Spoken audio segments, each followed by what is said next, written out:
नमस्कार, ESPN 9 news आप देख रहे हैं। आपके साथ मैं हूं अक्षय अग्रवाल। उत्तर प्रदेश की 80 लोकसभा सीटों में से कैसरगंज लोकसभा सीट वर्तमान में सबसे ज्यादा चर्चा में है। दरअसल महिला पहलवानों की यौन उत्पीड़न की आरोपों का कोर्ट में सामना कर रहे भारतीय कुश्ती संघ के पूर्व अध्यक्ष ब्रजभूषण शरण सिंह इस सीट से बीजेपी के सांसद हैं। दूसरी सबसे बड़ी वजह यह है कि बीजेपी समेत अन्य विपक्षी दलों ने अब तक इस सीट के लिए अपने उम्मीदवारों की घोषणा नहीं की है। बीजेपी उत्तर प्रदेश में अपने सहयोगी दलों के लिए 5 सीट छोड़कर बाकी 75 सीटों पर चुनाव लड़ रही है।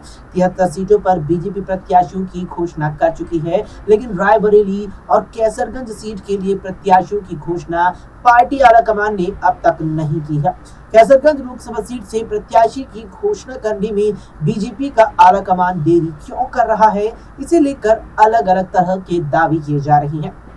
राज्य की राजनीति पर नजर रखने वाले ज्यादातर विशेषज्ञों का यही मानना है कि पार्टी ब्रजभूषण शरण सिंह पर अब तक कोई फैसला नहीं कर सकी है।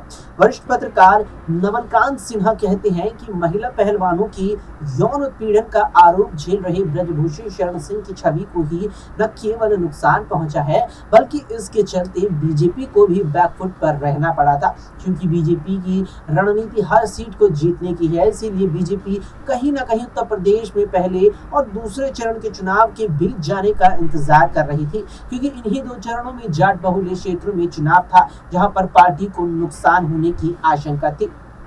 अब जबकि 2 चरणों का मतदान हो चुका है और कैसरगंज से नामांकन दाखिल करने की प्रक्रिया भी 26 अप्रैल से शुरू हो चुकी है। इसके अलावा इलाके के मतदाताओं को उम्मीदवार के नाम का अब काफी ज्यादा इंतजार है। इस सीट पर नामांकन की प्रक्रिया 3 मई तक चलेगी। 4 मई तक नामांकन पत्रों की जांच की जाएगी और 6 मई तक जो प्रत्याशी अपना नाम वापस लेना चाहेंगे वो वापस ले सकते हैं। ऐसे में एक बात तो साफ है कि ब्रजभूषण शरण सिंह को लेकर पार्टी अंतिम समय तक का इंतजार करना चाहती है, क्योंकि माना जाता है कि कैसरगंज ही नहीं बल्कि उसकी आसपास की कुछ सीटों पर भी ब्रजभूषण शरण सिंह का प्रभाव है। वैसे दिलचस्पी ये है कि लखीमपुर खीरी के सांसद और केंद्रीय गृह राज्य मंत्री अजय मिश्र टेनी के बेटे पर किसानों को कुचलने का मामला दर्ज है, लेकिन उनकी उम्मीदवारी की घोषणा पार्टी ने 2 मार्च को जारी अपनी पहली लिस्ट में ही कर दी थी। हालांकि इन सब के बीच ब्रजभूषण शरण सिंह इलाके में लोगों के बीच अपना चुनाव प्रचार जारी रखे हुए हैं। बीते हफ्ते करनैलगंज विधानसभा क्षेत्र में ब्रजभूषण शरण सिंह के अपने सरयू डिग्री कॉलेज में उनका चुनावी मंच लगा हुआ था। इसके अलावा तमाम दर्शकों को बता दें कि इस चुनाव प्रबंधन बैठक में बाईं तरफ प्रधानमंत्री नरेंद्र मोदी की सबसे बड़ी तस्वीर थी, तो दाहिनी तरफ ब्रजभूषण शरण सिंह की तस्वीर। पहले से निश्चित समय के मुताबिक दोपहर के ठीक 3 बजे ब्रजभूषण शरण सिंह गाड़ियों के लंबे काफिले के साथ कार्यक्रम में पहुंचते हैं। वे वहां मौजूद कार्यकर्ताओं को संबोधित करते हुए कहते हैं कि भारतीय जनता पार्टी यानी मेरी पार्टी तय करेगी कि प्रत्याशी कौन बनेगा, लेकिन कैसरगंज की माला मोदी के नाम से जाएगी। हम 53 दिन पीछे चल रही हैं। 2 मार्च को पहली लिस्ट आई थी, तब से आज 53 दिन बीत चुके हैं। हमें मात्र 20 दिन के अंदर 2.5 महीने का काम करना है। उन्हें भी मौजूदा असमंजस की स्थिति का पता है। वो कहते हैं कि ऐसा नहीं है कि बीजेपी वॉक ओवर कर देगी, कोई ना कोई प्रत्याशी होगा। हमें लगता है कि 3 मई के पहले तो पार्टी प्रत्याशी घोषित कर ही देगी।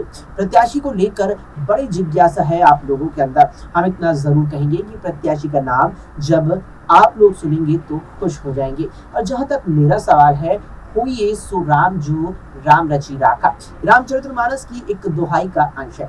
इस बात पर उत्साहित कार्यकर्ता समर्थन में ताली बजाती हुई नारे लगाने लगते हैं। साथ ही वो मंच से ये भी कहते हुए दिखते हैं कि अगर 53 दिन से हम पीछे चल रहे हैं तो हमसे लड़ने वाले भी 53 दिन पीछे हैं। सबसे बड़ा प्रचार कैसरगंज का ई टिकवा करावट है। कैसरगंज नाम बहुत बड़ा हो गया है। कैसरगंज का मतदाता ब्रजभूषण सिंह के साथ खड़ा है, ये पूरी दुनिया देख रही है।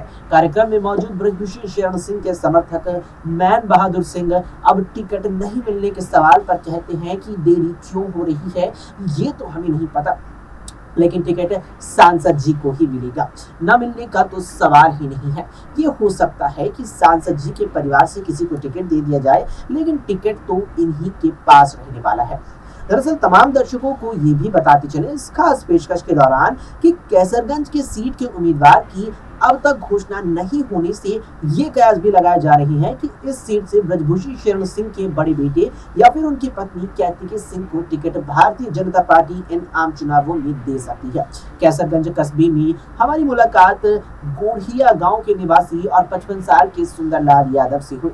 वो अवधि अंदाज में कहते हैं कि टिकस तौर रायबरेली माँ भी लटका हुआ है भैया, निशा खातिर यानी निश्चित रहो, टिकस भैया यानी ब्रजभूषण शरण का ही मिलल कैसरबाग में मिले 35 वर्षीय कलाम बताते हैं। वो कहते हैं कि सांसद ब्रजभूषण शरण सिंह की छवि अच्छी है, व्यक्तिगत छवि के कारण हिंदू मुसलमान दोनों धर्म के लोग इनको वोट देते हैं। क्षेत्र में आने पर दोनों धर्मों के लोगों से मिलते हैं, सबके घर जाते हैं, कोई भेदभाव नहीं रखते। अगर बीजेपी इनको टिकट देगी तो यहीं से जीतेंगे, नहीं तो सपा यहाँ से निकाल जाएगी। वहीं पयागपुर विधानसभा के करीमुल्लापुर निवासी राजू निषाद कहते हैं कि हमारे क्षेत्र में विकास का जितना काम होना चाहिए था उतना नहीं हुआ है। मेरे गांव के पास की सड़क सालों से बेकार पड़ी है, आज तक नहीं बनी, नाली का काम भी वहां नहीं हुआ है। सांसद जी विकास के काम पर ध्यान दिए बिना चुनाव जीत जाते हैं। तो वहीं करनालगंज विधानसभा क्षेत्र के धुपराज रक्सड़िया गांव के पूर्व प्रधान हैं, वो कहते हैं कि अपने लोकसभा क्षेत्र में बच्चों के लिए स्कूल खोला है, दंगल करवाते हैं। अपने लोगों का ध्यान रखने वाला ऐसा व्यक्ति या तो मोदी जी हैं या फिर हमारे सांसद ब्रजभूषण शरण सिंह जी हैं। चुनाव प्रबंधन बैठक के दौरान ब्रजभूषण शरण सिंह बताते हैं कि पूरे क्षेत्र में मेरे 55 छोटे बड़े महाविद्यालय हैं, जिसमें लगभग 1.5 लाख छात्र पढ़ते हैं। कॉलेजों में पढ़ने वाले सभी छात्र छात्राएं जो सभी धर्मों से आती हैं, वो खुद और उनका मेरा परिवार है। उनके सुख में तो नहीं, लेकिन दुख में तो मैं हमेशा खड़ा रहूंगा। मेरे क्षेत्र के लोगों का मुझसे लगाव भी मेरा बाहुबल है। नाम में बताने की शर्त पर गोंडा जिले के एक बीजेपी कार्यकर्ता बताते हैं कि ब्रजभूषण शरण सिंह के कॉलेजों में पढ़ने वाले ज्यादातर छात्र चुनाव के समय में अपने अपने गांव में प्रचार में जुट जाते हैं। कॉलेज के शिक्षक जातिगत समीकरण के आधार पर अपने क्षेत्रों में चुनाव प्रचार की कमान संभालते हैं। एक तरह से ब्रजभूषण शरण सिंह अपने क्षेत्र में पार्टी के समांतर अपना अलग संगठन चलाते हैं। यहाँ भी देखना दिलचस्प है कि कैसरगंज लोकसभा सीट ठाकुर बाहुल्य नहीं है, बल्कि ब्राह्मण वोटरों की संख्या ठाकुर वोटरों से ज्यादा है। लेकिन ब्रजभूषण शरण सिंह की ओबीसी जातियों में भी पकड़ दिखती है और यही इनकी सबसे बड़ी ताकत है। कैसरगंज और रायबरेली को छोड़ दिया जाए तो उत्तर प्रदेश की हर सीट पर प्रत्याशियों की घोषणा भारतीय जनता पार्टी ने कर दी है, जिसमें वो 75 में से यानी 73 सीटों पर अपने प्रत्याशियों के नामों का ऐलान कर चुकी है। कैसरगंज सीट से प्रत्याशी घोषणा में देरी क्यों हो रही है, इस पर गोंडा के बीजेपी जिला अध्यक्ष अमर किशोर कश्यप कहते हैं कि देरी का कोई कारण नहीं है। सांसद जी पूरे प्रयास में लगे हुए हैं कि उनका टिकट हो जाए। उन पर जो आरोप लगा है वो गलत है, तो संगठन उनको टिकट दे सकता है। प्रत्याशी चयन को लेकर सर्वे कराए गए हैं। बूथ स्तर से लेकर मंडल प्रभारी और जिले की पूरी टीम से सर्वे करके शीर्ष नेतृत्व को रिपोर्ट भेज दी गई है। जल्द ही पार्टी की तरफ से इस पर फैसला हो जाएगा। हालांकि अब तक उम्मीदवार के नाम का ऐलान नहीं होने से किस तरह की मुश्किलें खड़ी हो सकती हैं, इस बारे में पूछे जाने पर अमर किशोर कश्यप यानी कि कैसरगंज से भारतीय जनता पार्टी के जो जिला अध्यक्ष हैं, वो कहते हैं कि जब देरी होती है तो कार्यकर्ता और पदाधिकारी भी परेशान हो जाते हैं कि कब उम्मीदवार का नाम आएगा, कौन सा उम्मीदवार आएगा, हम उसे कैसे लड़ाएंगे। अगर प्रत्याशी के तौर पर वर्तमान सांसद को ही टिकट मिलने से आसानी होती है तो फिर ये कर देनी चाहिए। फिलहाल के लिए इस वीडियो में इतना ही। देश और दुनिया की तमाम खबरों के लिए आप देखते रहें SPN 9।